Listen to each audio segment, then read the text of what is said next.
फराहम किया।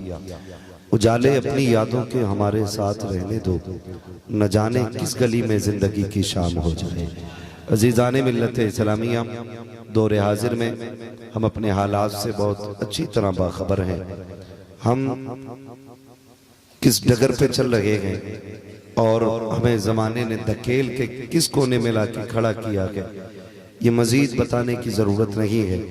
यकीनन हिंदुस्तान के हालात से हर शख्स बाखबर है, हर फर्द बाखबर है, लेकिन आज ज़रूरत इस बात की है कि हम इस बात पे गौर करें कि आज ये हमारे हालात इस तरह से क्यों हो गए हैं, हमारी कंडीशन बद से बदतर क्यों होती चली जा रही है। तो मुझे एक शेर याद आ रहा है, वो कहा था किसी ने कि हुक्म कुरान अगर हमने बुलाया होता, ये ज़माना न ज़माने ने दिखाया होता। मज़ीज़ाने मिल्लत इस्लामिया, हमने अल्लाह और उसके रसूल के फरमान को पसे पुश्त डाल दिया है, इसी वजह से आज हम जलील होते जा रहे हैं। यही वजह है आज हमारे मकाम पे नाकाम और निकम्मे नजर आ रहे हैं। याद रखिएगा, अगर हमें आगे बढ़ना है तो हमें मदीने वाले मुस्तफ़ा के किरदार को अपनाना पड़ेगा। फुल एंड फाइनल हमें अल्लाह और उसके रसूल के फरमान को अपनी जिंदगी में मजबूती से लाजिम करना पड़ेगा। उसके अलावा कोई तावीज़, कोई डोरी तुम्हारी तकदीर नहीं बदल सकती है। अगर तकदीर बदल सकता है तो मुस्तफ़ा का निज़ाम बदल सकता है, हुजूर का निज़ाम बदल सकता है। यही मकसद जलसों का भी होता है। कई बार बैठ के होता, चलो भाई मौज आ गई, भाई मजा आ गया, बड़ी अच्छी आवाज थी, बड़ा अच्छा लहजा था। तकरीर में भी क्या हुआ यार, कुर्सी तोड़ गया मौलवी, बड़ी ताकतवर उसने तकरीर की है। कोई फायदा नहीं इस तरह की बातों से। बस इतनी बातें कर लेना। अगर सुबह तुमसे कोई पूछे रात कहाँ गए थे, जलसे में थे, क्या मिला, तो कम से कम इतनी तब्दीली तो आनी चाहिए। तुम इतना कह सको कि जलसे में जाने से पहले गाने सुनते थे, जब से जलसे से आए हैं मुस्तफ़ा की नातों के तराने सुन लगे। कम से कम इतनी तब्दीली तो आ जानी चाहिए, इतनी चेंजिंग जरूर आ जानी चाहिए। एक किसी लहजे, किसी आवाज, किसी अंदाज पर कुर्बान होने की जरूरत नहीं है, इसलिए कि लहजे हजारों आए और चले गए। कल भी मुस्तफ़ा का जिक्र बाकी था, आज भी मुस्तफ़ा का जिक्र बाकी है। हमारे जैसे कितने आएंगे, चले जाएंगे, क़यामत तक मदीने वाले का जिक्र बाकी रहेगा। हमें सिर्फ लहजों से प्यार नहीं, हमें सिर्फ अंदाज से प्यार नहीं, हमें प्यार है तो मदीने वाले की जात से प्यार होना चाहिए, उनकी बातों से प्यार होना चाहिए।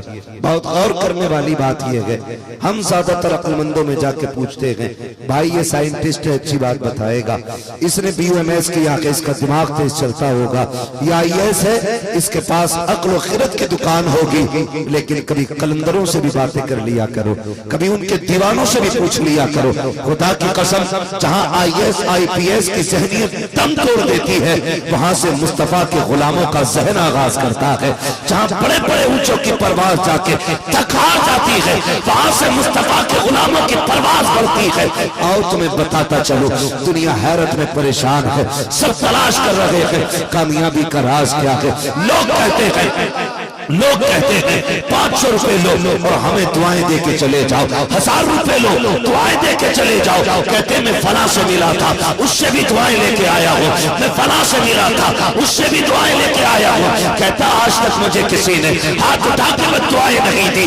आज तुझे बताऊं दुआ किसे कहते हैं, बद्दुआ किसे कहते हैं। मैं मर्द कलंदर की चौखट पे बैठा था, जिसे दुनिया वैस मुस्तफा कहती है। मैंने भी कहा था जनाब ये तो बता दो दुआ किसे कहते हैं और बद्दुआ किसे कहते हैं। उन्होंने 2 बातों में बात खत्म की थी। कहा था मेरे लाल बात सुन, किसी का दिल तोड़ देना बद्दुआ होता है, किसी का दिल तोड़ देना दुआ होता। हाँ, किसी का दिल तोड़ देना।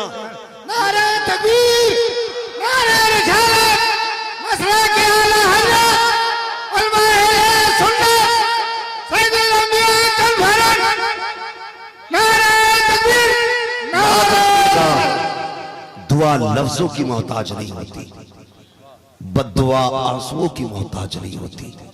जहां किसी का दिल टूटा, उसकी जबान भले गूंगी रही, समझ ले तेरे बुरे दिन शुरू हो गए। बहुत गौर से मेरी बात सुनिएगा, मैं किसी की चापलूसी करके राजी करने किसी को नहीं आया हूं। तुम रूठो या ना रूठो फर्क नहीं पड़ता, बस इतनी तमन्ना रहती है मदीने वाला नहीं रूठना चाहिए। और अगर कोई ये सोच के यहाँ बैठा है मैं किसी की चापलूसी यहाँ करने आया हूं घर चला जाए, ऐसे शख्स का महफिल में आने का कोई फायदा नहीं है, कोई फायदा नहीं है। याद रखिएगा अगर बद्दुआ निकल गई, किसी का दिल टूट गया, भले हाथ उठे न उठे, आंसू निकले न निकले, समझ लेना बुरा वक्त शुरू हो गया है। और अगर तुझसे किसी के दिल को राहत मिल गई, उसने हाथ उठा के दुआ दी या ना दी, समझ लेना खुदा की रहमतें तेरे साथ चलना शुरू हो गई। गौर करें इन बातों पर।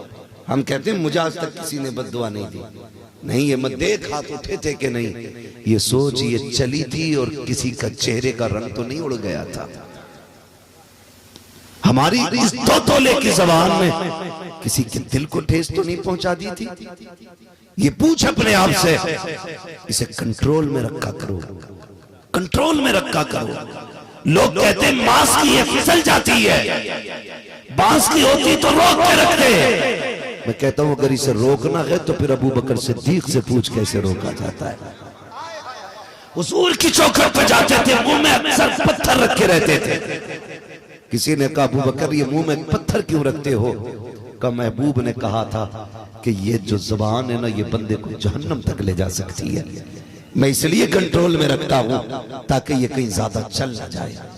आज जो जितना ज्यादा ताने मार लेता है ना वो उतना बड़ा अक्लमंद है, जो जितना ज्यादा जलील कर लेता सामने वाले को वो उतना बड़ा दानिश्वर कहलाता है। लोग कहते हैं कि इसकी जहानत का जवाब नहीं, इतना अक्लमंद है, बड़े अच्छे अच्छे इसके सामने चुप खड़े रहते हैं, इसकी जबान चलती है तो बड़े बड़ों के मुंह पे ताले लग जाते हैं। खबरदार, ऐसे लोग जो दूसरों की जबान बंद कर देते हैं वो काबिल नहीं होते हैं, वो होशियार नहीं होते हैं, वो खैर मनाए ऐसा ना हो उधर झटका लगे उधर जहन्नम का कड़ा खबर बना दी।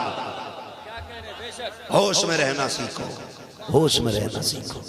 किसी का दिल नहीं टूटना चाहिए, दिल नहीं टूटना चाहिए। वो पूछा था ना किसी ने कि सबसे बड़ा कौन होता है, तो किसी ने कहा कि बड़ा वो है जिसके सामने सारे छोटे नजर आए। लेकिन एक मर्द कलंदर ने वही कहा था, बड़ा वो नहीं जिसके सामने दुनिया छोटी लगे, बड़ा वो होता है जिसकी चौखट पे कोई अपने आप को छोटा ना समझे। बड़ा वो होता है जिसके सामने कोई अपने आप को छोटा ना समझे। तुम्हारी महफिल में कोई छोटा तो नहीं था, किसी को तुमने हकीर तो नहीं समझा था, किसी के बटन खुले हुए देख करके आपने उसके कद का अंदाजा तो नहीं लगाया था, किसी के कपड़ों पे मिट्टी के दाग देख के कहीं उसके बैठने की जगह का तयन तो नहीं किया था, कहीं किसी के मैले लिबास को देखने के बाद तुमने उसे जूतियों में बैठने तो नहीं कहा था। तुम नहीं जानते हो कई बार मैले लिबास में अल्लाह के महबूब बंदे रहा करते हैं, तुम्हें क्या पता है? ऐसा नहीं होता है, हम जानते हैं। जब कभी वलीमों की दावत होती है, अकीकों की दावत होती है, एक तरफ स्टैंडर्ड तरीके से मेज लगी होती है और टेबल लगे होते हैं, शानदार तरीके से लोग इस्तकबाल के लिए खड़े होते हैं, उन्हीं में कोई मजदूर चला आता है, लोग ये नहीं देखते कर क्या रहे हैं, वो बड़ी तेजी से खाने की तरफ बढ़ता है, कोई बाजू पकड़ के कहता किधर जा रहा है, तेरा इंतजाम उधर है, नीचे बैठ के खा। दिखता नहीं आप VIP लोग बैठ के खाएंगे, तुझे नहीं पता कि ये अच्छे लोगों के लिए बना है, ये तू कौन होता है ये फैसला करने वाला, अच्छा कौन है घटिया कौन है, तू कौन होता है ये फैसला करने वाला, बड़ा कौन है छोटा कौन है, जिसकी तूने कलाई थामी है इसके कपड़े देख करके फैसला कर रहा है कि ये छोटा है कि बड़ा, पता क्यों रोका गया, क्या इसके हाथ भी मैले हैं, इसके कपड़ों पे मिट्टी के दाग लगे हैं, क्या यहाँ कौन बैठेगा, क्या यहाँ वो आएंगे जिनके बदन पे कीमती लिबास होगा, शानदार बूट और सूट होगा। मैंने कहा नादान है तू जिसकी मिट्टी देख के नफरत कर रहा है, अरे इससे सर पे बैठा, ये हलाल के धब्बे लगा के आया है, हराम के धब्बे लगा के नहीं आया। हाँ, हमारी कौम उन्हें इज्जत देती है, उन्हें इज्जत देती है हमारी कौम। जिनके दामन पे हराम के दाग तो होते हैं उन्हें इज्जत नहीं देती, जिनके कपड़ों पे हलाल के पसीने के दाग होते हैं। यूं ही जन्नत नहीं मिलनी है। मुस्तफा का किरदार अपनाने की कोशिश करें, किसी को जलील न करना, खास करके बेटों से गुजारिश करूंगा, अपने बाप को जलील न करना। हम कब जलील करते मालूम? जब चंद टकों की औकात बेटों की हो जाती है ना, इधर उधर की दलाली करके लाख 1.5 लाख जेब में आ जाते हैं, फिर कहते तुमने क्या इकट्ठा किया था? हमारी जिंदगी देखो, साल में 10 लाख बैंक बैलेंस हो गया है, साल में 8 लाख हो गया है, तुमने पूरी जिंदगी में हमें क्या दिया है? नादान तू उनसे बात कर रहा है जिनकी एक रात की कीमत तेरी पूरी जिंदगी नहीं हो सकती है, जिनकी एक नींद की कीमत तेरी पूरी जिंदगी नहीं हो सकती है। उस बाप को जलील करने पे लगा है, उसके आगे मीटर लगा के कहता है तूने क्या कमाया है? जानता है इसने क्या कमाया है?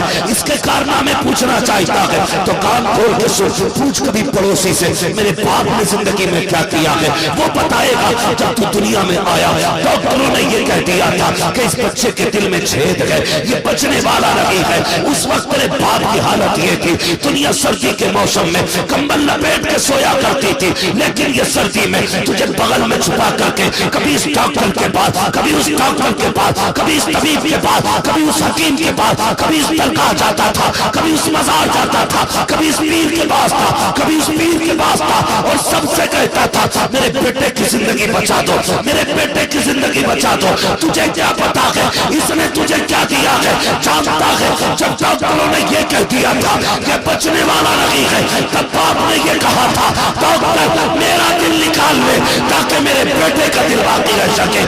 अपनी जिंदगी देके तेरे बाप ने तुझे जिंदगी की सौगात अता की।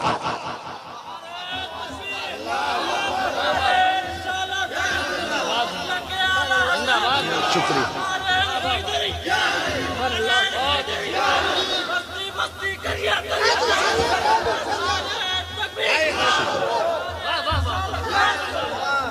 ओ भाई, हम अपने बाप का कद नापने चले, उससे कहते तूने क्या किया है, उससे पूछते हो तुम। कई बार ना तो बच्चे ये भी कह देते, नौजवानों मेरी बात बहुत गौर से सुनना, ये जुमले हमें जहन्नम तक लेके जाएंगे, जहन्नम तक लेके जाएंगे।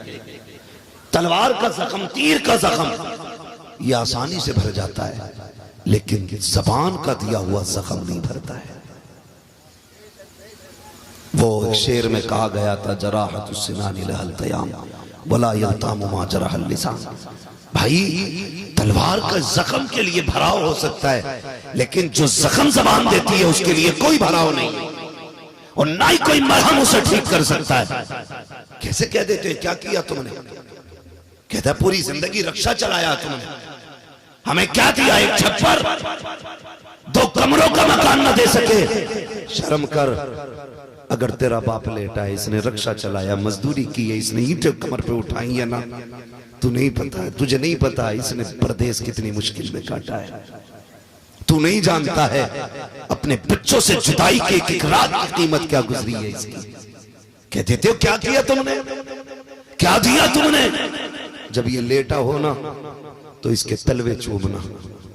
लोग कहते मेरे पीर का हाथ बड़ा मुलायम था, रूई जैसे हाथ थे। क्यों तुझे रूई वाले हाथों में करामत नजर आती है? सबसे बड़ी करामत तो बाप के हाथों के छालों में नजर आनी चाहिए। सबसे बड़ी करामत तुझे बाप के हाथों के छालों में नजर आनी चाहिए थी। अगर वो लेटा हो तो ये मत सोचना तूने रक्षा चलाया है, तूने ईंटें ढोई है, क्यों नहीं बना मिनिस्टर, क्यों नहीं बना तू कलेक्टर। ये मत कहना, तलवे चूमना, कहना बाप तेरा एहसान है, तूने पसीना बहा के हमें चटनी से खिलाई है, किसी का हक मार के हमें मुर्गों की हराम की नहीं खिलाई। इसलिए कि जो हराम के मुर्गे खिलाते हैं वो औलाद को जहन्नमी बना देते हैं, और जो हलाल की चटनी खिलाते हैं वो औलाद को जन्नती बना देते हैं। उसकी मजदूरी पर एतराज न करना, ताना मत देना उसे तूने क्या किया है। वो बाप है तुम्हारा, टूट जाया करो, उसके आगे झुक जाया करो। लोग समझते नहीं कि जिंदगी का मजा किस चीज में है। मजा किस चीज में? परदेश से आ रहा ना 10-5 लाख अकाउंट में डाल के, तो फिर तो ये आके सीधा अपने रूम में जाके बैठता है। अब्बा सही से नहीं मिलना है, ये चाहता अब्बा मिलने मुझसे रूम में आए। ये नहीं चाहता कि बाप के पास में जाके सलाम करूं, डायरेक्ट ऐसे जाके बैठता है जैसे इसने बाप को पाला है। तुझे नहीं पता है सुकून कैसे मिलता है, ये लकू टकों की औकात क्या है दौलत की, बड़े बड़ों की मिट्टी में मिला दी अल्लाह ने। अगर यकीन ना आता हो कब्रिस्तान जाके देख लो, टूटी हुई कब्रें, बैठे हुए कफन, गली हुई हड्डियां, गिरे हुए कब्रों के निशानात, ये तुम्हें बताएंगे इनके पास भी दौलतें थी, इनके नाम के भी सिक्के चलते थे, लेकिन मिट्टी के नीचे क्या है, लोग कब्रों के निशानात भूल गए हैं। इस पे ना इतराना, खुदा की कसम मैं तुम्हें बताना ये चाहता हूँ, ऐसे सुकून नहीं मिलता है, पैसे की कसरत आराम नहीं देती है। अगर आराम चाहते हो अपने बाप के पास बड़ा बन के ना जा, छोटा बन के चला जा। एयर कंडीशन कमरों में वो सुकून नहीं मिलता है जो बाप की चूतियों में बैठने से अल्लाह राहत अता फरमा दिया। हाँ, क़यामत बर्पा होती है जब बाप नहीं होता है, मुश्किल होती है जिंदगी जब बाप नहीं होता है। हमें क्या पता, हमने तो होश संभाला तो बाप था, जवान हुए तो बाप था, शादी हो गई बाप था, बुढ़ापे को आगे बाप था। हमें क्या एहसास है? कभी उन बच्चों से पूछो जिनको बाप बचपन में छोड़ के चला जाता है कि जवानी कितनी मुश्किल से हाथ आती है। बाप के होते हुए 18 साल किधर गुजर गए पता ही नहीं चलता, और बाप चला जाए तो 10 साल हाथ नहीं आते, हाथ नहीं आते। बाप इतनी बड़ी दौलत है, इतनी बड़ी दौलत है, खुदा की कसम वो जिंदगी लौटा के औलाद पालता है, जिंदगी लौटा के औलाद पालता है। एयरपोर्ट पे खड़ा था, मैंने देखा वो जुदाई का मंजर, कोई परदेश जा रहा था, एयरपोर्ट पे मैंने अपनी आंखों से देखा बच्ची बार बार बाप से जुदा की जा रही थी, फिर दौड़ के लिपट जाती थी जाकर के। खुदा की कसम ऐसा लग रहा था अगर जनाजा किसी को देखना है तो परदेश जाते हुए बाप को आकर के एयरपोर्ट पे देखे। जनाजे की रुखसती पे जैसे लोग रोया करते हैं, वैसे बाप की रुखसती पे परदेश जाते वक्त औलाद रोया करती है। पूछते हो क्या किया बाप ने? अरे पूरी जिंदगी लगा देता है औलाद पे, वो पूरी जिंदगी। हमने क्या दिया बदले में? लानतें, गालियां, धक्के और बची कुची उसकी जिंदगी के पिछले दिनों के उसको ताने दे दे करके हम मार देते। नहीं, बाप के आगे जुबान नहीं खोलनी है, नहीं खोलनी है बाप के आगे जुबान, गूंगे हो जाया करो, मत बोला करो बाप के आगे। खुदा की कसम तुम सोने में भी तोल दो ना अपने बाप को, फिर भी उसके रत जगों की कीमत नहीं दे सकते हो, नहीं दे सकते रत जगों की कीमत। बड़ा एहसान होता है एक बाप का, बहुत बड़ा एहसान होता है, बेपनाह कुर्बानियां देकर करके औलाद को जवान करता है। और औलाद कहती तुमने मेरे लिए क्या किया? माँ कुछ कह देती है तो डांट के कहते हो मुंह बंद रखा कर, तेरी आवाज मुझे बुरी लगती है। होश के नाखून ले होश के, खुदा की रहमत को तू बुरी आवाज कहता है?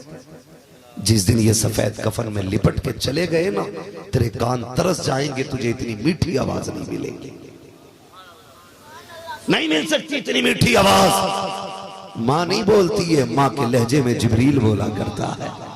सिर्फ माँ नहीं बोलती है, माँ बोलती है, ऐसा लगता है जैसे जन्नत से किसी के गुनगुनाने के तरानों की सदाएं आ रही है। तू कहता मुझे मजा नहीं आता, तेरी आवाज से नफरत है, जबान को ताला लगा।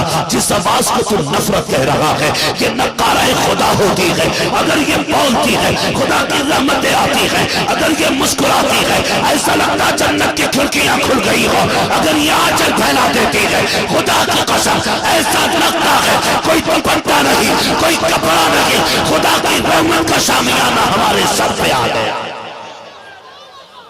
इनको कहते हो बंद रखा कर मुंह को। सच्ची बात करें और गौर से सुने मेरी बात। आज ना हम बीवी के लिए माँ बाप छोड़ देते, किसके लिए? डर के बोल रहे हो? जो शोहर में बीवियों के वो बोले, जो गुलाम है वो कतई ना बोले। आज बीवियों के लिए लोग माँ बाप छोड़ देते। वो कह देती है इसका मुंह अच्छा नहीं लग रहा है, इसकी खांसी अच्छी नहीं लग रही है, अजी जीने में मौज नहीं आ रही है, इनको अलग करो, अलग मकान में रहना है, इसकी खांसी की वजह से मुझे बेकरारी सी रहती है। कहता मैडम आपको परेशानी नहीं होने देंगे, बाप को भले कचड़े के ढेर में फेंक दे। ऐसी औरत जो तुमसे तुम्हारे माँ बाप को दूर करे, उस औरत को छोड़ा जा सकता है, लेकिन माँ बाप को नहीं छोड़ा जा सकता है। इसलिए कि जैसे कायनात में खुदा सिर्फ एक है ना, उसी तरह पैदा करने वाला बाप भी सिर्फ एक होता है। जिस तरह कायनात में खुदा एक है, उसी तरह अपने जिस्म से जन्म देने वाली माँ भी एक होती है। याद रखिएगा, बीवियां 1000 मिल सकती है, माँ बाप दोबारा नहीं मिल सकते। हाँ, मैं आपसे कहना यह चाहता हूं, किसी के कहने पे माँ बाप ना छोड़ना। बीवी को आए हुए कितने दिन हुए? जुम्मा 8 दिन। माँ बाप ने तुझे कितने सालों से पाला है, भूल गए? तुम्हें याद नहीं रहा तो याद दिला दूं। जब तुम 3 साल के 5 साल के थे और तुम खेलते हुए दूर निकल जाते थे ना, तो ये माँ दरवाजे पे आ जाती थी और कोई ऐसा फर्द नहीं होता था जिससे पूछती नहीं थी, तुमने मेरा गुड्डू देखा हो तो बताओ, इधर मेरा कहीं भूरा हो तो बताओ, मेरा लाल इधर गुजरा हो तो बताओ। है कोई ऐसे शख्स जो गुजर गया और माँ ने पूछा ना हो? जब लोग ये कह के चले जाते कि मिला हमने नहीं देखा, फिर माँ दुपट्टा डाल के घर से निकल आती थी, एक एक कौना छानती थी, मेरा लाल कहाँ है, मेरा शहजादा कहाँ है। कितनी तलाश के बाद जब तुम मिलते थे, फिर उस वक्त माँ की मुस्कान देखने की होती थी। वो मारती भी थी तो प्यार से मारती थी, वो डांटती भी थी तो सीने से लगा के डांटती थी। अल्लाह अकबर, ऐसा प्यार करने वाला कहाँ से लाओगे, कहाँ से लाओगे इतनी चाहते लुटाने वाला? हाँ, हम रातों के मुसाफिर हैं, अक्सर रातों में सफर होता है। मैंने चौक में किसी बेटे को खड़ा नहीं देखा जो ये कह देता बाप के इंतजार में खड़ा हूँ। मैंने सैकड़े बापों को देखा है जो चौक में खड़े थे, हमने कहा बैठो गाड़ी में, कहा नहीं हाफिज जी आप जाइए। मैंने कहा क्यों खड़े हो? कहा बेटा नहीं आया है इसलिए आके खड़ा हो गया हूँ ताकि बेटा आ जाए। अल्लाह अकबर, तुम काम से लेट आते हो तो बाप बिस्तर छोड़ के निकल आता है और रात के 3 बजे आते हो, पहली दस्तक दरवाजे पे होती है, दोबारा आवाज देने की जरूरत नहीं पड़ती, अंदर से माँ की आवाज आ जाती है, ठहर जा बेटे भी दरवाजा खोलती हो। कौन है जो तुम्हारे लिए रात भर जागेगा? कौन है जो माँ बाप के सिवा तुम्हारी राहें तकेगा? हाँ, आज माँ से ऊंचे लहजे में बात करते हो, बाप को चेहरा बिगाड़ के दिखाते हो, ओ होश के नाखून लो। अगर तुम रात में आते हो, माँ कहती है जल्दी खाना खा ले, अब तक मैंने तेरे बगैर खाना नहीं खाया है, कहते तू खा लिया कर, मुझे मेरा इंतजार न किया कर, तुम्हें होश नहीं है। आज माँ के तो इंतजार हो रहा है, जब तक तू आ नहीं जाता है माँ खाना नहीं खाती है। जिस दिन ये इंतकाल कर जाएगी तेरी मर्जी है, तू 3 बजे आना, 2 बजे आना, 4 बजे आना, किसी को दस्तरखान पे तेरा इंतजार नहीं होगा, कोई तेरी राह नहीं देखेगा, यहाँ तक कि तेरी अपनी बीवी भी चादर ओढ़ के सो जाएगी, सोचेगी आएगा तो खुद खा लेगा। कोई बेवकूफ तो नहीं है, कोई नादान तो नहीं है, ये सोच करके बीवियां भी सो जाती हैं। खुदा की कसम, जो तेरे बगैर न खा सकती है न सो सकती है दुनिया के अंदर, उस जात को सिर्फ वाहिद माँ कहा जाता, माँ कहा जाता। आज उन्हीं को जलील कर देते, बात बात में ताने दे देते हो। खुदा की कसम, माँ जैसी दौलत नहीं मिलने वाली, बाप जैसी शफकतों का पहाड़ नहीं मिलने वाला। इन दोनों जातों का जवाब नहीं है, इन दोनों जातों का जवाब नहीं है। कभी तेज लहजे में इनसे बात न करना, कभी अकड़ के गुस्से में इनसे बात न करना, कभी इन्हें गलत जवाब न देना। इनके आगे ऐसे खड़े रहा करो जैसे खादिम अपने आका के आगे खड़ा रहता है। तुम तो औलाद हो ना, हम तो बेटे हैं ना। एक शख्स एक पौधा भी आंगन में लगाता है, उम्मीद होती है कि जब ये बड़ा होगा इसके साए में बैठेंगे, हवाएं मिलेंगी, साया मिलेगा।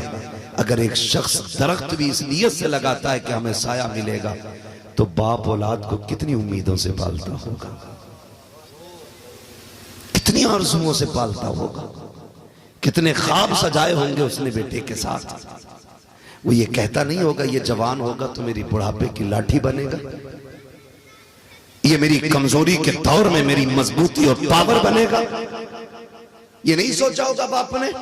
हाँ, सोचता है हर बाप, लेकिन हमने नहीं सोचा कि इसने हमें अपने सहारे के लिए पाला है। लोग कहते हैं अब्बा लालच करता तुमसे, तो क्या गलत करता अगर लालच भी करता है बाप? तो क्या गलत करता है वो अगर तुमसे कोई भलाई की उम्मीद भी रखता है? तो यार 4 दिन कुत्ते को रोटी खिला दो तो वो मालिक के सामने किसी को भोंकने नहीं देता। तुझे तो बचपन से उंगली पकड़ के चलना सिखाया है बाप ने। जब तेरे मुंह में दांत नहीं थे तो अपने मुंह से चबा के खिलाया है बाप ने। आज कहता ही नहीं, लालच हो गया है। हाँ, इनका हक बनता है ये तुझसे लालच करे, इनका हक है ये तेरे साथ अपने मतलब की बात करें, इसलिए कि जब तू कुछ नहीं था उस वक्त तेरे लिए ये सब कुछ था। आज अगर ये कुछ नहीं रहे हैं तो तुझे सब कुछ बनना पड़ेगा इनके लिए। बड़ी दौलत होते माँ बाप, अल्लाह से दुआएं मांगा करो, मालिक हमारे माँ बाप को सलामत रखना। आमीन कह दे। बुरी लग रही है ना बातें, क्योंकि अक्सर 90% मुआशरा हमारा इस बीमारी का मरीज है, इसी बीमारी में मुब्तला है 90% मुआशरा। हालात देखे, दुआएं मांगा करो अल्लाह से, किसी की मां ना जाए। तुम नहीं जानते माएँ चली जाती है तो जिंदगी कितनी अकेली होती है, कितनी तन्हा तन्हा हो जाती है जिंदगी, कितनी उदास हो जाती है जिंदगी। बेटा कह के दुनिया आवाज देगी लेकिन लहजे में माँ वाली शफकत नहीं दिखेगी। ये रहमतें तो खुदा ने सिर्फ माँ के लहजे में रखी हैं। और आज फिलिस्तीन के बच्चे, उससे पहले बर्मा की कहानी, उससे पहले कश्मीर की कहानी, ऐसी कितनी दास्तानें हैं जो हमें रिश्तों का एहसास दिलाती है, जो हमें रिश्तों का एहसास दिलाती है। एक बच्ची ने एक दिन फोन करके कहा था, कभी इस मौजू पे भी बात कर, लोग दूसरी शादी बड़ी जल्दी कर लेते। मैंने कहा फिर क्या परेशानी है, जब शरीयत ने हक दिया दूसरे निकाह का तो बेटी तुझे क्या एतराज है।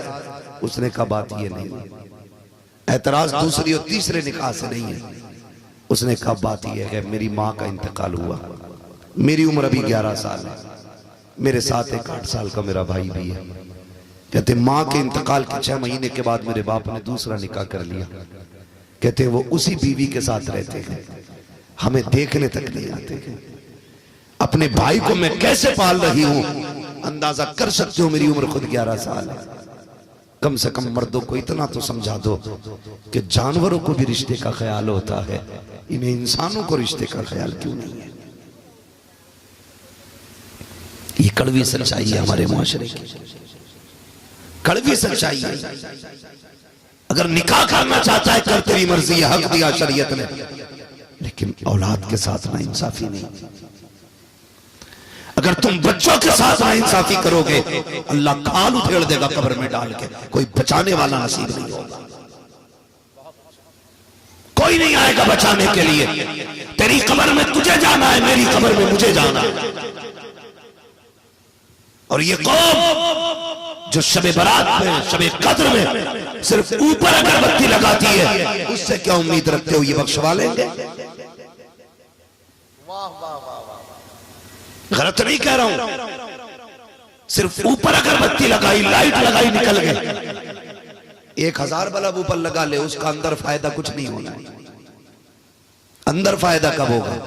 भले ऊपर बल्ब लगा ना लगा, कब्र पे जा, कुरान की चंद आयतें पढ़, हाथ उठा के कब्र वाले को बख्श दे। ऊपर अंधेरा हो या ना हो, कब्र के अंदर खुदा की रहमतों से उजाला होना शुरू हो जाएगा। लेकिन हम तो यही सोचते हैं कि बस ऊपर अगरबत्ती लगा दो। किसके लिए भाई?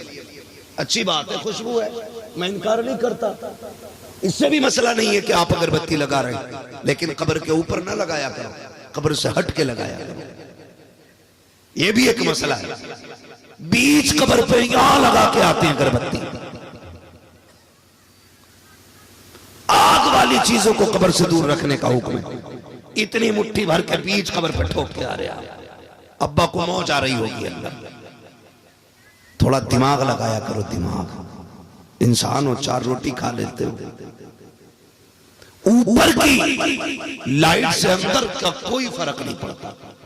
फर्क तो तब पड़ता है जब तुम दरूद पढ़ के कब्र वाले को बख्शो और मदीने वाला चेहरे से पर्दा हटा दे, खुदा की कसम पूरी कब्र के अंदर रोशनी फैल जाए। तो ये मत सोचना हमारा ही हक है औलाद पे। औलाद का भी आप पे कूटे जाओगे पकड़ के अब्बा लोगों जिस दिन फंस गए। इसलिए औलाद के साथ ना इंसाफी ना करना। औलाद से भी गुजारिश है, कभी बाप से ऊंचे लहजे में बात बोले नहीं करनी है इंशाअल्लाह। सारे बोले इंशाअल्लाह, और जोर से बोले इंशाअल्लाह।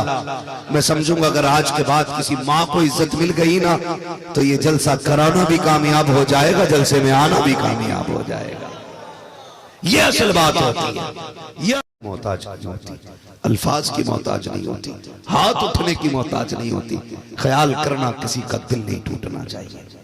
दिल कैसे टूट जाता है? सारे भाई बराबर तो नहीं होते ना, कोई अमीर होता है और कोई दोनों तरह के होते हैं ना। एक भाई ऐसा होता है जिसे अल्लाह ने दौलत से नवाज दिया, वो बड़ा हो गया।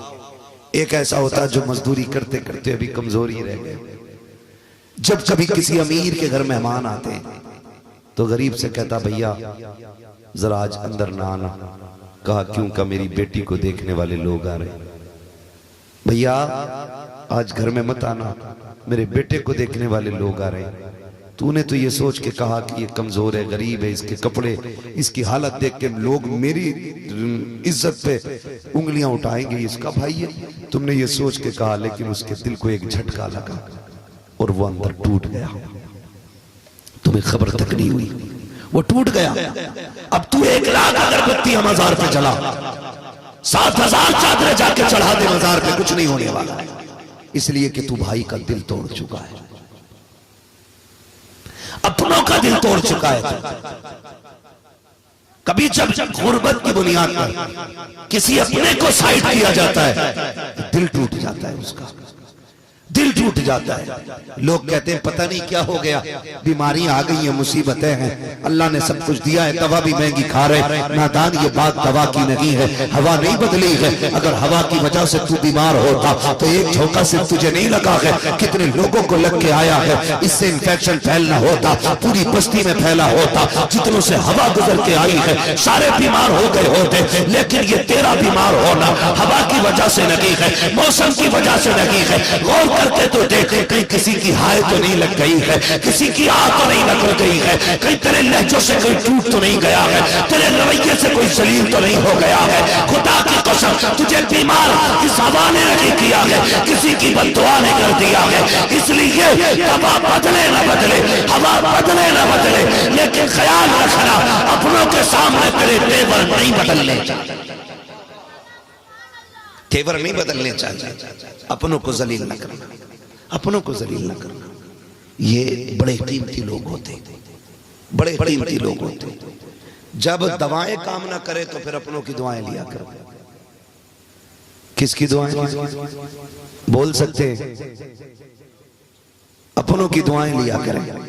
कैसे? बस आखिरी बात है मेरी, वो मैं बात खत्म करने लगा हूं 3-4 मिनट में, बस तवज्जो फरमाइएगा। अपनों की दुआएं कैसे काम आती हैं सुने। अक्सर बड़े बनने का ख्वाब इंसान को परदेश ले जाता है, यही है ना? बड़े बनने का ख्वाब इंसान को परदेश ले जाता है, या फिर मजबूरियां परदेश ले जाती है। कोई अपनी खुशी से अपना वतन नहीं छोड़ता है। वतन तो भले झोपड़ी क्यों ना हो, वतन तो अच्छा लगता है। प्रदेश के महल भी अच्छे नहीं लगते, अपने वतन के छप्पर भी अच्छे होते हैं। सही है ना ये बात? फिर जो लोग प्रदेश जाते हैं, या तो उन्हें शौक ले जाते हैं या उन्हें मजबूरी ले जाती है। दोनों बातों पे मैं गौर दिलाना चाहता हूं। नौजवानों, अगर ये शौक है ना कि मैं प्रदेश जाऊंगा, गाड़ियां बंगले मेरे होंगे, तो इस शौक को आग लगा देना। इसलिए कि जब तुम 10 साल के बाद पलट के आओगे ना, तो जो तुम्हारे बचपन के यार होंगे वो बूढ़े हो चुके होंगे, जो तुम्हारी गलियां कच्ची थी वो पक्की हो चुकी होंगी, जो दरख्त जवान थे वो बूढ़े हो गए होंगे, और कितने ऐसे रिश्तेदार होंगे जो कब्रिस्तान जा चुके होंगे। तुम्हारी दौलत ना पुरानी गलियां ला सकती है, ना पुराने यार ला सकती है, ना पुराना दौर ला सकती है, ना गुजरे हुए माँ बाप के साथ के पल और लम्हे ला सकती है। ये गाड़ी, ये महल, ये शोहरत, ये पिछला वक्त नहीं देंगे, पिछला वक्त नहीं देंगे। खुदा तौफीक देना तो चटनी से खा लेना, अपनों के बीच में रह लेना। इसलिए कि अगर परदेश के दुख लगे हो तो मुर्गा ताकत नहीं देता, और अगर अपने वतन के सुख हो तो चटनी में अल्लाह बरकत अता फरमा दिया करता है। कभी मत जाना भूल करके भी परदेश, कभी मत जाना। ये होती है शौक की बात, परदेश जाओ। एक होती है मजबूरी, बहन जवान हो गई, भाई को परदेश जाना है, बेटी जवान होने लगी, बाप को परदेश जाना है। क्यों? क्योंकि ये कौम के अंदर ऐसे कुत्ते पल रहे हैं, उस वक्त तक किसी की बेटी कबूल नहीं करते जब तक इन कुत्तों को 10 लाख का टुकड़ा न पड़ जाए। ऐसे भी जलील समाज में, ऐसे लोगों के लिए मेरे पास कोई शराफत का जुमला नहीं। उससे बड़ा बदबख्त कुत्ता जलील कौन होगा जो बेटी के साथ 10 लाख के पैकेज का भी सवाल करता हो। जिस दिन अपने आंगन में बेटी आएगी ना, तब पता चलेगा। जिस दिन तुम अपनी बेटी रुखसत करोगे तब एहसास होगा बेटी क्या होती है। मैं कहता हूं जिसने बेटी दे दी उसने सब कुछ दे दिया। जिसने बेटी दे दी उसने सब कुछ दे दिया। वो सब कुछ दे चुका है जो बेटी दे चुका है। इसलिए अब किसी को मजबूर ना करना कि वो बेटी के साथ उसके खर्चे के 10 लाख भी दे, सोने के लिए बेड भी दे, खाने के लिए बर्तन भी दे, पहनने के लिए कपड़े भी दे, और रहने के लिए घर के अंदर फर्नीचर और इंतजाम भी कराए। ऐसा कभी ना करना। अल्लाह से बस इतनी दुआ करना, मालिक नेक सीरत नेक सूरत बीवी अता फरमा। जिसे नेक सीरत बीवी मिल जाए वो सबसे बड़ा धनी आदमी होता है। सबसे बड़ा खुशनसीब है वो जिसे नेक सीरत बीवी मिल जाए। तवज्जो है मैं जो कह रहा था? आपसे मैंने ये कहा था कि रिश्तों को तोड़ देते हैं हम लोग। गरीबी हमें अपनों से दूर करने का सबब बना लेते हैं हम लोग। गलत सोचते हैं। खुदा की कसम, कमजोर को सीने से लगाने का नाम जो है ना, वो जन्नत में जाने का टिकट है। गरीबों को निभा जाने का नाम जन्नत में जाने का टिकट है। इसका मतलब ये नहीं है रब ने आपको 4 पैसे दे दिए तो किसी का दिल तोड़ दे, किसी को जलील करे। हाँ, मैंने जो आयत करीमा पढ़ी थी, लक़द काना लकुम फी रसूलिल्लाहि उस्वतुन हसना, मेरे महबूब की जिंदगी आपके लिए बेहतरीन नमूना है। हुजूर के किरदार को अपनाने की कोशिश करें, हुजूर के दिए हुए दीन को अपनाने की कोशिश करें। जो दीन मुस्तफ़ा ने हमें अता किया है, कोशिश ये करें उस दीन पे हम मजबूती से अमल करेंगे, अपनों के रिश्ते निभाएंगे, अपने लोगों को राजी करेंगे और किसी को भी कोई घमंड नहीं देंगे। मैं बात कर रहा था, बंदा परदेश गया कमाने के लिए। जब परदेश गया ना, उसको बीमारी लग गई। चेकअप करने के बाद पता चला उसको कैंसर हो गया है। जब कैंसर की बात सुनी, इलाज के लिए हॉस्पिटल गया। डॉक्टरों ने जब चेकअप किया, कहने लगे कैंसर लास्ट स्टेज में है, अब बचने का कोई रास्ता नहीं है, अब दवा काम नहीं करेगी। अगर काम आएगी तो किसी वली की दुआ काम आ सकती है, किसी बुजुर्ग के जुमले काम आ जाएंगे। गया अल्लाह वाले के पास, कब मौत के मुंह में हूँ, बताइए क्या किया जाए। डॉक्टरों ने लाइलाज कर दिया है। कहने लगे कहाँ का रहने वाला है? कहा फला मुल्क का। कहा क्या बात है? कहा कैंसर है। डॉक्टर कहते मरने वाला है। उसने कहा परेशान क्यों होता है, अपने मुल्क वापस चला जा। कहा करना क्या है? कहा 3 महीने अपने रिश्तेदारों को रोटियां खिला, दावतें करके खिला, उनको 3 महीने तक खिला, फिर वापस आना। उसने कहा डॉक्टर कह चुके हैं 1.5 महीने में खत्म हो जाएगा। उसने कहा क्या जानता है, ये डॉक्टर तो पागल होते हैं, जिंदगी देने वाले डॉक्टर नहीं होते हैं। जिंदगी देने वाला खुदा हुआ करता है, खुदा होता है। आया अपने वतन, खिलाया रिश्तेदारों को, 3 महीने के बाद गया, चेकअप कराया, कोई बीमारी नहीं थी। डॉक्टर कहने लगे ये इलाज कैसा हुआ? उसने कहा था खुदा की कसम तुम्हारे पास इसका कोई इलाज न था, इसका इलाज मदीने वाले मुस्तफा की हदीसों से हो गया।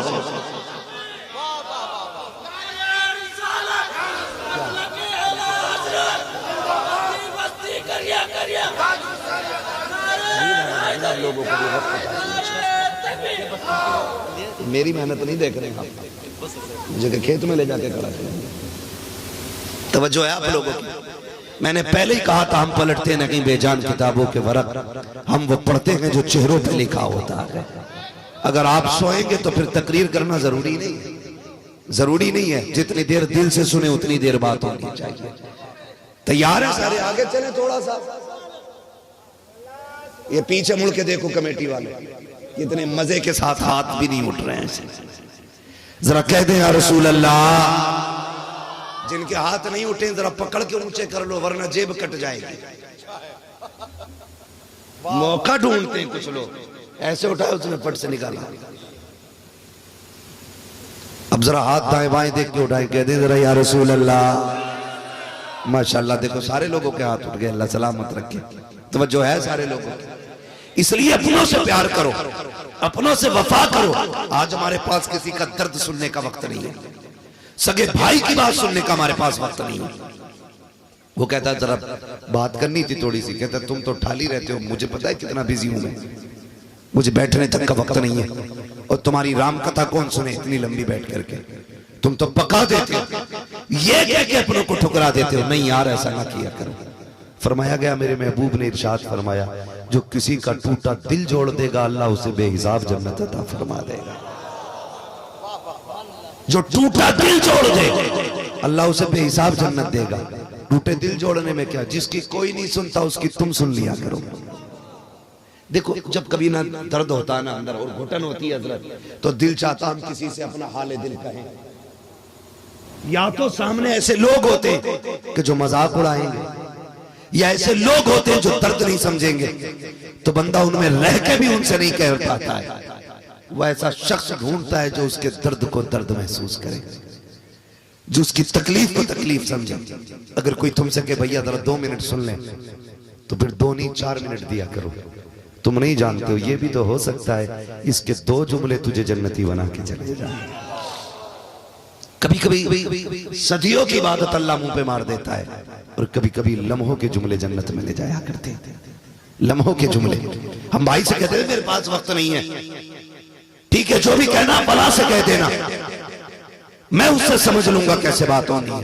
नहीं, वक्त दिया करो, वक्त दिया करो। हम कितने भी बड़े हो जाएं मदीने वाले से बड़े नहीं हो सकते।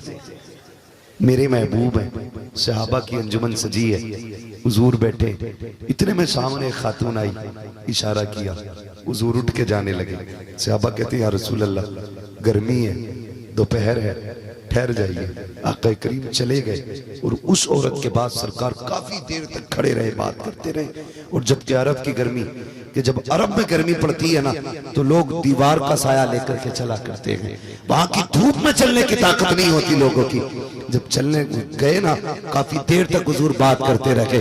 सहाबा फरमाते हमने हुजूर को देखा, चेहरे पे शिकन तक नहीं आ रही थी, आका करीम इतनी देर तक खड़े रहे, आका ने पैर तक नहीं बदला था अपना, जिस अंदाज में खड़े हुए थे वैसे ही खड़े रहे।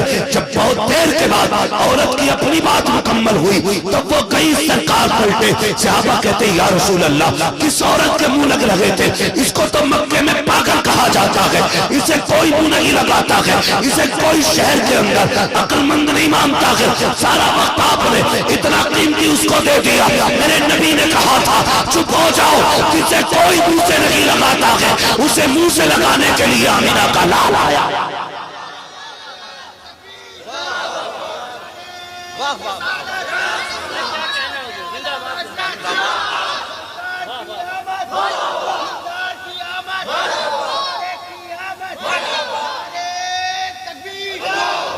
मुंह लगा लिया करो यार, बातें कर लिया करो। जुमले बड़े सख्त रहते हैं, बड़े सख्त जुमले रहते हैं। रोजमर्रा की आप जिंदगी देखें, सारे लोग फैमिली से जुड़े लोग हैं, फैमिली से जुड़े लोग हैं। मियाँ बीवी के साथ कसर नहीं कर रहे हैं, बीवी मियाँ के साथ कोई कसर नहीं छोड़ रही। वो कह रही है कि जब से तेरे घर में आई हूं मुसीबत के सिवा कुछ नहीं देखा। और ये भी कह रहा तुझसे बेहतर था कोई कुत्ता ला के पाल लेता। मतलब कोई किसी के साथ रवादारी के साथ, एक इंसानियत के साथ जिंदगी गुजारने तैयार नहीं, एक दूसरे को ताना देने पे लगे पड़े। नहीं, ऐसा ना करें। इन्हीं नहूसतों की बुनियाद पे तलाकें हो रही हैं आज, घर बर्बाद हो रहे हैं। तलाक दे देता, फिर कहता मैं तो शराब के नशे में था, मैंने तो पी रखी थी, बेगैरत मुसलमान होकर शराब पीता है। डूब के मर जाना चाहिए। जो कलमा पढ़े और शराब को मुंह लगा ले, किस मुंह से अल्लाह रसूल का नाम लेते हो तुम? और जिस मुंह से अल्लाह रसूल का नाम लेते हो उस मुंह पे तुम्हारे शराब का घूंट कैसे आ जाता है? कैसे मुंह को लग जाती है शराब? क्या अल्लाह रसूल का सामना नहीं करना है? मरना नहीं है? जो शराबी होगा ना और बिना तौबा किए मर जाएगा, कब्र में पहुंचेगा, इतनी सख्त प्यास लगेगी, अल्लाह ताला तश चिल्लाएगा, इतना प्यासा होगा कि उसकी जबान प्यास से लटक जाएगी। आक़ा करीम ने फरमाया जब वो पानी मांगेगा उसे जहन्नम के बिच्छुओं के डंक का जहर ला के दिया जाएगा, और ऐसा खोलता हुआ जहर होगा कि जैसे वो प्याला दिया जाएगा, प्यास की शिद्दत इतनी होगी कि वो मुंह के करीब आने वाला होगा। उसकी गर्मी से, उसकी भाप से होठ चल करके नीचे तक लटक जाएगा, ऊपर का होठ चल के माथे के ऊपर चला जाएगा। इतनी खतरनाक गर्मी होगी, लेकिन प्यास ऐसी लगेगी कि ये उसको भी मुंह से लगाएगा। जैसे ही पिएगा पूरा जिस्म कट कट के गिरेगा।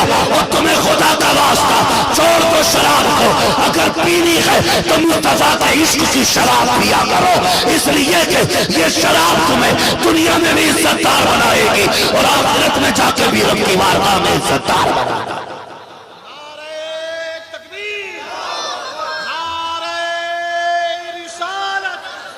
मसलके आला हजरत सैयदुल अंबिया कॉन्फ्रेंस। नहीं मेरे नौजवानों, मत जाना इसके करीब, मत पीना। तुम हुजूर के गुलाम हो, तुम मुस्तफा के गुलाम हो, तुम वो हो जिनके लिए रब ने कौसर का इंतजाम किया है। तुम तो वो हो जिनके लिए जन्नत में नहरें निकाली गई हैं। तुम तो वो हो जिनके लिए शराब तहूर का इंतजाम किया गया। तुम अपने रब की मशीयत को समझो। वो तो कहता मैंने तुम्हारे लिए शराब तहूर की नहर जारी की, तुम वो पीते हो जिसे पी के नाली में पड़े रहते हो।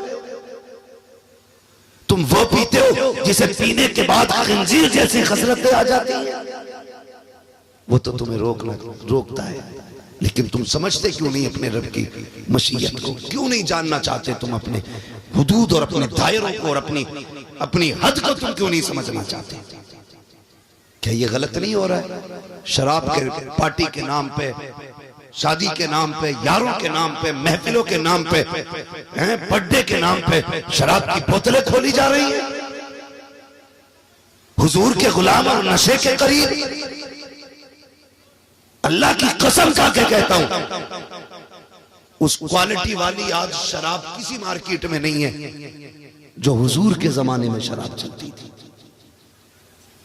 लेकिन जैसे ही मेरे नबी ने कहा लोगों शराब हराम कर दी गई है, तो जिनके होठों तक आ गए थे जाम उन्होंने तोड़ दिए थे। जिनके मुंह के अंदर शराब का घूंट था ना, ये नहीं सोचा था लाओ मुंह में आ गई है, हुजूर ने अभी तो कहलवाया इसे तो पी ले जो है। नहीं, जैसी खबर आई शराब हराम कर दी गई है, तो जिनके मुंह में थी कुल्लियां कर दी, जिनके होठों पे थी जाम तोड़ दिए, जिनके मटकों में रखी थी लाके नालियों में। सहाबा फरमाते हैं जिस दिन शराब की हुर्मत आई थी तो शराब नालियों में पानी की तरह बह रही थी। यहूद और नसारा ने आके कहा था आज ये शराब इतनी कीमती तुम पानी में क्यों बहा रहे हो? कहा हमारे नबी ने इसे हराम कह दिया है, इसलिए हम इसको पानी में बहा रहे हैं। कहा कितने बेवकूफ हो, इसे बेच दोगे इसका पैसा मिल जाएगा, बहाओ तो मत, नुकसान से बच जाओगे। सहाबा ने कहा खबरदार उन जबान न चलाना जिसे मुस्तफा नजर से गिरा दे। हम उसकी दौलत से भी नफरत करते हैं, उसकी मालियत से भी नफरत। तुम कैसे कहते हो गुलामी रसूल में मौत भी कबूल है? अगर ये दावा सच्चा है तो कभी शराब के करीब न जाना। वादा करें इंशाअल्लाह कभी नहीं जाएगा करीब। सारे वादा करें ताकि अगर कोई पीता भी हो तो वो राज रह जाए। ये नहीं कि जो वादा कर रहा उसने पिए। मैं इसलिए कह रहा हूं ना पीने वाले भी वादा करें ताकि पीने वालों के राज पे पर्दा रह जाए। शराब तो कभी नहीं पिएंगे इंशाअल्लाह, कभी नहीं पिएंगे। अल्लाह हमारी नस्ल को इस मनहूस शय से दूर फरमा दे। इसने तबाह करके रख दिया हमारे माशरे को। तलाक दे देता, कहता रास्ता निकालो कोई। कहा क्यों? कितनी दी थी? 3। कैसे के शराब के नशे में था। गधे तुझे ये भी पता कितनी दी थी और नशे में भी था। ये झूठ है।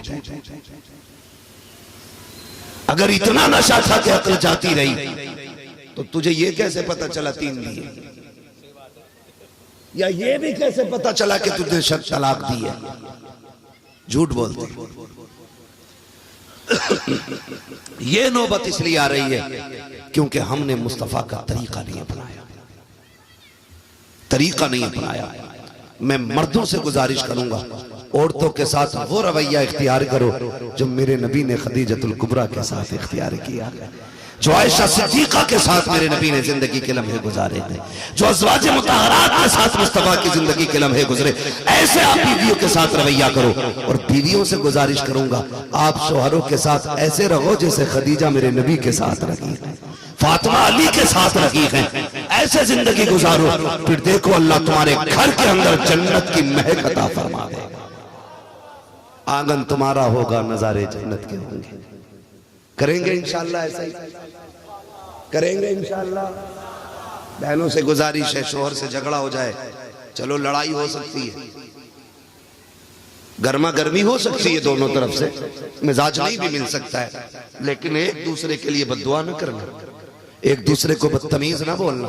वक्ती तौर की नाराजी तो अच्छी भी लगती है, रूठ जाना मनाना भी अच्छा लगता है, लेकिन किसी के लिए हाथ उठा के बद्दुआएं देना यह कतई अच्छा नहीं लगता है।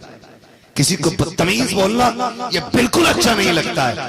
जिंदगी ऐसे नहीं गुजरती है, ऐसे नहीं गुजरती है जिंदगी। शोहर जा रहा है कमाने के लिए, हाथ उठा के करी कभी लौट के ना आए तू, ये ना कहे तुझे नहीं पता अगर ये कफन में लिपट गया कोई तुझे इज्जत की निगाह से देखने वाला नसीब नहीं होगा।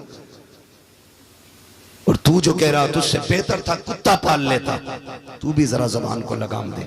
सोच तो सही, इतना गुस्सा तेरा। ठीक है, मानते हैं तू मर्द है, रिजालु कव्वामून अलन निसा, मर्दों को औरतों पे हाकिम बनाया गया, लेकिन गाली देने के लिए तो नहीं, मारने के लिए तो नहीं, सितम करने के लिए तो नहीं। हुकूमत चला, और हुकूमत सितम से नहीं, हुकूमत प्यार से चला करती है, हुकूमत मोहब्बत से चला करती है। जो सितम के जरिए होती वो हुकूमत नहीं, तानाशाही होती है, वो जुल्म होता है। आपको हुकूमत के लिए पैदा किया गया, तानाशाही के लिए नहीं। समझ गए मेरे जुमले? बुरी तो नहीं लग रही आपको? कभी ये सोच रहे हो ये मौलवी औरतों को सर पे बैठाने आया? नहीं, मैं चाहता हूं हर घर जन्नत का नमूना नजर आना चाहिए, हर घर से मुस्तफा के किरदार की महक आनी चाहिए, मेरी यही तमन्ना। तो आप भी ना ये ना कहा करो कि कुत्ता पालना बेहतर था तेरे नाम का। सुने जरा, आप जब सुबह उठते हो बिस्तर से, कभी गौर भी किया करो यार। डायरेक्ट गुस्सा करना, गाली देना, मारना शुरू कर देते। सुबह उठे तो फ्रेश हुए, खाया पिया, निकल गए, जो लुंगी आपने उतारी जहां पड़ी थी वहीं फेंकी आपने। रात के कपड़े आपने तय नहीं किए थे, आपने यूं उतार के यूं छोड़ दिए थे। आप जिस बिस्तर से उठे थे उसकी आपने चादर नहीं संभाली थी, जिस कंबल जिस रजाई को ओढ़ के आप लेटे थे आपने उसकी तय नहीं की थी। रात भर में जितना कचरा अपने कमरे में किया था आपने सफाई नहीं की थी। आप तो खुद साफ करके नाश्ता टेबल पर लगाता, खा पी के निकल गए। बताओ जब शाम को आए तो बिस्तर वैसे ही था जैसे छोड़ के गए थे? बोलो, कपड़े वही पड़े थे जहां तुमने छोड़े थे? आपके स्लीपर वैसे उल्टी सीधी पड़ी थी जैसे तुम छोड़ के गए थे? नहीं, जब आते हो तो बिस्तर करीने से लगा होता है। जो कपड़े तुमने फेंके थे वो साइड से रखे होते हैं, जो गंदगी तुम छोड़ के गए थे वो साफ हो गई है। ये किसने की है? ये किसी ने की है जो 3 बार कबूल कबूल कहने के बाद तेरे बिस्तर पे आके बैठ गई, तेरी मर्जी के मुताबिक चलती रही। तूने कहा उठ तो उठ जाती है, तूने कहा बैठ तो बैठ जाती है, तूने कहा चल तो चलने लग जाती है, तूने कहा सो तो सो जाती है, तूने कहा जाग तो जागती है। तू ये कहता है पानी ला तो पानी ला के देती है। तेरी बीमारी में, अपनी बीमारी में ये तेरा ख्याल करती है, उससे इतना झगड़ा क्यों? खुदा की कसम ये तेरे घर के अंदर सहमत बन के नहीं आई, बल्कि खुदा की रहमत बन के तेरे घर में आई। इसलिए इससे मुंह बिगाड़ के बात न कर, इससे प्यार से बात कर। और यही तरीका मेरे नबी ने सिखाया है। जब मियां बीवी के रिश्ते अच्छे होंगे तो औलाद के अंदर जहनी तनाव नहीं आने वाला है। माँ बाप लड़ते हैं और जिंदगी बर्बाद होती है औलाद की। इसके बहुत सारे नुकसानात हैं तिब्बी नुक्ता नजर से, मुझे उस पर बात नहीं करनी है, बस इतना समझाना चाहता हूं सबसे ज्यादा जरूरी है लोगों के दिलों का ख्याल रखना। किसी का दिल नहीं टूटना चाहिए, किसी का दिल नहीं टूटना चाहिए। अगर दिल टूटा तो बात अर्श तक जा पहुंचती है, और जब वहां पहुंच जाती है तो फिर बचाने वाला नसीब नहीं होता है। याद रखिएगा, बचाने वाला नसीब नहीं होता है। किसी ने एक पोस्ट मैंने देखी थी, बड़ी अच्छी बात लिखी थी। किसी ने पूछा था किसी बुजुर्ग से मुझे नसीहत कर दे, उसने ये कहा था बस इतना ख्याल करना कोई रब से तेरी शिकायत ना कर दे। जिस दिन किसी ने तेरी रब से शिकायत कर दी तो समझ लेना उस दिन से खैरियत नहीं है। इसलिए मेरे भाइयों, अपने नस्ल को, अपने परिवार को प्यार दो, माँ बाप को वक्त दो, बहन भाइयों को वक्त दो, मियाँ बीवी के रिश्ते अच्छे करो, बाप बेटों के रिश्ते अच्छे करो, बेटियां माँ के साथ अच्छे तरीके से रहें। खुदा की कसम अलग से किसी दवा की जरूरत नहीं पड़ेगी, तुम्हारे ही घर के अंदर छप्पर में अल्लाह तुम्हें सुकून की राहत की जिंदगी अता फरमाएगा। वो कहा था किसी ने, फुटपाथ पे सो जाते हैं अखबार बिछाकर, मजदूर कभी नींद की गोली नहीं खाते। इसलिए कि नींद पैसे से नहीं आती है, नींद रब के करम से आया करती है। अल्लाह का करम तलाश करें, अल्लाह की रजा तलाश करें। फरमाया गया लक़द कान लकुम फ़ी रसूलिल्लाहि उस्वतुन हसना, मेरे महबूब की जिंदगी आपके लिए बेहतरीन नमूना है। हमें हुजूर की जिंदगी देखनी है, बचपन से लेकर जवानी तक, जवानी से लेकर बुढ़ापे तक, माँ की गोद से लेकर के कब्र तक के लिए हुजूर ने उसूल मुकर्रर फरमा दिए हैं। हमें फ़ख्र है कि रब ने हमें मुसलमान बनाया है, हमें लकीर का फ़कीर नहीं बनाया, हमें मुस्तफ़ा की उम्मत में पैदा किया गया और पैदा करके ये ऐलान किया था खुश हो जाओ, अपनी सबसे कीमती चीज तुम्हारे हवाले की जा रही है। हुजूर आए, हमारी नसीब जाग गए, हुजूर आए, मुकद्दरी खुल गए हमारे। खुदा की कसम उस उम्मत में पैदा हुए हैं जो आई सबसे बाद में गए, जन्नत में सबसे पहले जानी है। और ये तेरा मेरा कमाल नहीं, ये मुस्तफ़ा जाने रहमत का कमाल है, हुजूर का कमाल है। लक़द कान लकुम फ़ी रसूलिल्लाहि उस्वतुन हसना, मेरे महबूब की ज़िंदगी आपके लिए बेहतरीन नमूना है। अल्लाह करीब हमें मुस्तफ़ा जाने रहमत के तमाम फ़रामीन पे अमल करने की तौफ़ीक़ अता फ़रमाए। और हमारी इस कमेटी ने इतना खूबसूरत जलसा सजाया, अल्लाह इस मेहनत को कबूल फरमा कर आज की महफिल को हमारे लिए ज़रिया निजात बनाए। मौला करीम इस महफिल को हम सब के लिए बख्शिश का ज़रिया बना। बस जो हुए गलत उनको माफ़ फरमाए रब्बे कायनात। ज़िंदगी ने दिया साथ, फिर होगी मुलाकात, चमन रहा फूल खिलेंगे, जिंदगी रहेगी फिर मिलेंगे। मुसाफिर हैं हम भी, मुसाफिर तुम भी, इसी मोड़ पर फिर मुलाकात होगी। फकीरान आए सदा कर चले, सदा खुश रहो ये दुआ कर चले। सारे लोग कलमा शरीफ पढ़ लीजिएगा, ला इलाहा, और जोर से ला इलाहा इल्लल्लाहु मुहम्मदुर रसूलुल्लाह व मा अलैना इल्ला अल बलाग। अस्सलामु अलैकुम व रहमतुल्लाहि व बरकातहू। बाबू मैं बहुत थक चुका हूँ, इंशाअल्लाह सजदा करेंगे।